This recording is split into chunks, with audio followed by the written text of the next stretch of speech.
ሰላም ጤና ይስጥልኝ ውድ የዩቲዩብ ተከታታዮች በሙሉ ሰላም እያልኩኝ ይህን ቪዲዮ ለመጀመሪያ ጊዜ ሲሆን የምለቀው ቪዲዮውን ከተማራችሁበት ላይክ ሰብስክራይብ እያደረጋችሁ ቤተሰብ ሁኑ።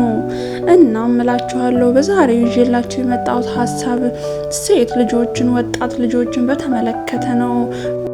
እናም እንደሚታወቀው በሀገራችን ሆኖም በኢትዮጵያ ብዙ ታሪክ የሰሩ እንስቶች አሉ። በወጣትነት እድሜያቸው መጽሐፍ በማንበብ የተለያዩ ፈጠራዎችን በመስራት ቀዳሚውን ድርሻ ይወስዳሉ። ቀደም ሲል እንደነገርኳችሁ በዓለማችን እጅግ በርካታ ተጽዕኖ ፈጣሪ ሴቶች እንዳሉ የታወቀ ነው። እናም ያገር ሰው ወጣት ሳለን መሮጥ፣ ወጣት ሳለን መማር ያስፈልጋል።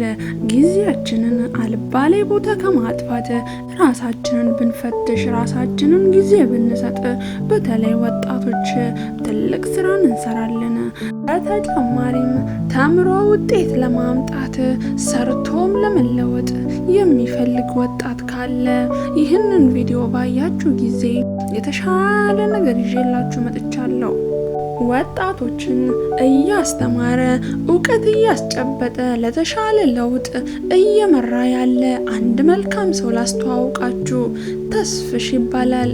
በሙሉ ስሙ ተስፋዬ ሀረርጌው በሚባል ይታወቃል።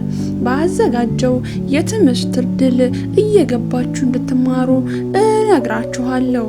ይህ መልካምነት ያመጣው ውጤት ነው። እናም የትምህርት ቤቱ ስም ሎሚ ስኩል ይባላል። ከስር ሊንኩን አስቀምጥላችኋለሁ። ሀሳብ አስተያየት ካላችሁ ኮሜንት ላይ አስቀምጡልኝ። ይህንን ቪዲዮ የመጀመሪያዬ ነውና ላይክ ሰብስክራይብ እያደረጋችሁ ቤተሰቡን መልካም ጊዜ ይሁንላችሁ።